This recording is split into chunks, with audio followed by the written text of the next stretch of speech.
хойд Замбиа улсын газар нутгаар 3 дахь өдрөө аялж байна.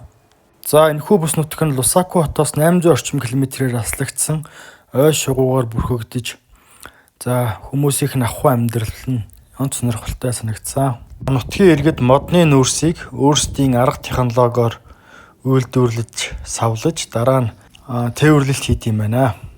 За Африкийн улс орнууд амжиргааны түвшин нэлээд доогуур учраас ундаг дугуйг бол түлхүү тээвэрлэлтэнд ашигладаг юм байлээ. Зам дагуу явж байгаад Сандэ гэдэг энэхүү залуутай танилцсан бөгөөд энэхүү залуу модны нүүрсийг тээвэрлээд ойролцоогоор 50-аас 80 км газарт хүргэж өгдөг ажилтай юм байлээ. За нэг шудаан модны нүүрс нь ойролцоогоор 100-аас 150 Замбиа Квача хүрдэг бөгөөд Монгол мөнгөөрөө хөрвүүлбэл 15-аас 20 мянган төгрөгийн ханштай борлогдоо гэсэн үг.